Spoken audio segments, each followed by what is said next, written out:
ఖమ్మం జిల్లా ప్రకాష్ నగర్ దగ్గర మున్నేరు బ్రిడ్జి వద్ద చిక్కుకున్న వారు క్షేమంగా బయటపడ్డారు.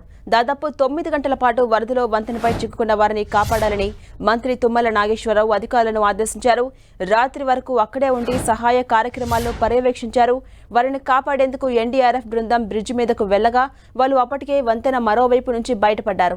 స్థానికులు తీసుకొచ్చిన జేసీబీల సహాయంతో బయటకు వెళ్లిపోయారు. ఆ విషయం తెలియక బ్రిడ్జి దగ్గరకు వెళ్లిన ఎన్డీఆర్ఎఫ్ కు అసలు విషయం అప్పుడు తెలిసింది. ఈ విషయం తెలుసుకున్న సిపి కలెక్టర్పై మంత్రి తుమ్మల నాగేశ్వరరావు సీరియస్ అయ్యారు. ఆ 9 మంది సురక్షితంగా బయటపడటంతో అంతా వెనుదిరిగిపోయారు. అంతకుముందు జల దిగ్బంధంలో చిక్కుకున్న వారికి డ్రోన్ల ద్వారా భోజనం అందించారు. డ్రోన్ ను బాధిత కుటుంబ సభ్యులే ఏర్పాటు చేసుకున్నారు. అధికారులు కనీసం సహాయక చర్యలు చేపట్టలేదని ఆరోపించారు కుటుంబ సభ్యులు. అయితే స్వయాన మంత్రి తుమ్మల సహాయక చర్యలు పర్యవేక్షించినప్పటికీ బాధితులు బయటకు వచ్చారన్న విషయం అధికారులు తెలుసుకోలేకపోయారు. ఎన్డీఆర్ఎఫ్ బృందాలే నేరుగా వాళ్ళు చిక్కుకున్న ప్రాంతానికి వెళ్లి వారు వంతెన అవతల వైపు నుంచి సేఫ్ గా బయటకెళ్లారని నిర్ధారించారు. మరోవైపు పాలేరు వాగు వద్ద వరద ఉధృతితో 3 గల్లంతయ్యారు. ఖమ్మం జిల్లా తిరుమలయాపులం రాకాసితండ జల దిగ్బంధంలో చిక్కుకుంది. భారీ వర్షాలకు మనుగూరు జల దిగ్బంధంలో చిక్కుకుంది. ఇక 30 ఏళ్ల చరిత్రలో ఎప్పుడూ లేనంతగా వరద ముంచెత్తింది. పట్నంలోని ప్రధాన రహదారి, అంతర్గత రోడ్డు నీట మునిగాయి.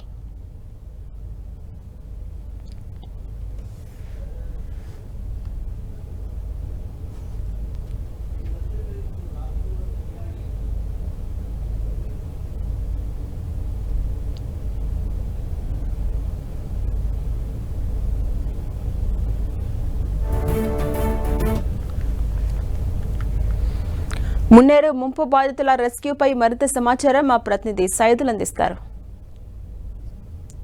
ఖమ్మం ప్రకాష్ నగర్ మున్నేరు బ్రిడ్జి వద్ద చిక్కుకున్న 9 మందిని ఎట్టకేళ్లకు కాపాడారు. మనం చూడొచ్చు 9 గంటల పాటు నిరీక్షణ ఫలితం. ఎన్డీఆర్ఎఫ్ బృందం కూడా పూర్తి స్థాయిలో 2 బృందాలు విజయవాడ నుంచి రావడం కూడా జరిగింది. మనం చూడొచ్చు విజువల్స్ లో. అయితే వీరికంటే ముందే ఖమ్మం రూరల్ మండలం అటు గుదిమల్ల వెంకటగిరికి సంబంధించిన ప్రాంతంలో జేసీబీల సహకారంతో అక్కడ ఉన్న 9 మందిని కూడా కాపాడిన పరిస్థితి ఉంది. అయితే ఎన్డీఆర్ఎఫ్ బృందం అక్కడికి వెళ్లిన తర్వాత 2 బృందాలుగా వెళ్ళినా అక్కడికి వెళ్లి కూడా సెర్చ్ చేసిన పరిస్థితి ఉంది. అయితే దాదాపు ఉదయం నుంచి ఇప్పటి వరకు కూడా పూర్తి స్థాయిలో వారందరూ కూడా కాపాడే ప్రయత్నం చేసినప్పటికీ పూర్తిగా వీరంతా కూడా అంటే ఒకవైపు ఉదయం నుంచి కూడా హెలికాప్టర్ల సహకారంతో తీసుకొస్తామని చెప్పడం, ఆ తర్వాత హెలికాప్టర్ రాకపోవడం, ఆ తర్వాత జరిగిన పరిస్థితి అయితే ఉంది. మొత్తంగా చూసుకుంటే ఎన్డీఆర్ఎఫ్ బృందం అక్కడికి వెళ్ళింది. ఇక్కడ ఏమైంది? అక్కడ వాళ్ళు అక్కడ సైడ్ వాటర్ లెవెల్ బాగా తక్కువైపోయినాయి. అక్కడ నుండి జేసీపీ వచ్చి రికవరీ చేసి తీసుకెళ్లారా? వాళ్ళంతా సేఫ్ మాట్లాడారా మీతో? అంతా సేఫ్ మాట్లాడారు మాతో. ఇప్పుడు ఎక్కడ ఉన్నారు వాళ్ళు? వస్తున్నారా? కినార వెళ్ళిపోయారు. అక్కడ సైడ్ జేసీపీ కినార వెళ్ళిపోయారు. పోలీసులు తీసుకెళ్లారా? బయట వాళ్ళు ఎవరైనా తీసుకెళ్లారా? I think JCB civilians. చూడొచ్చు మొత్తంగా చూసుకున్నట్లయితే జేసీబీ సహకారంతో అక్కడ ఉన్నటువంటి స్థానికులు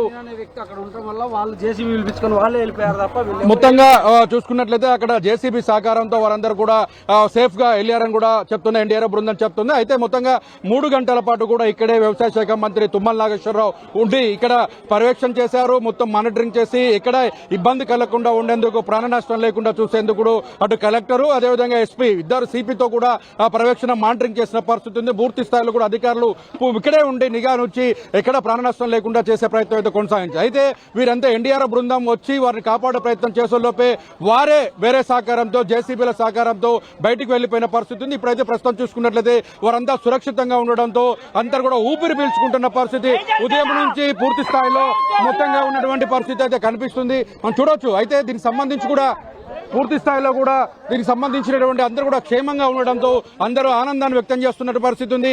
దాదాపుగా 9 గంటల పాటు ప్రాణాలను అరిచేతులో పెట్టుకుని ఇంటికి ఎప్పుడు వెళ్తామా లేకపోతే ఎవరైనా ప్రాణాలను కాపాడతారా లేదన్న ఇదిగా ఉన్నటువంటి వారందరూ కూడా ఎట్టకేళ్లకు వారు సురక్షితంగా సేఫ్ అయిన పరిస్థితి అయితే కనిపిస్తుంది.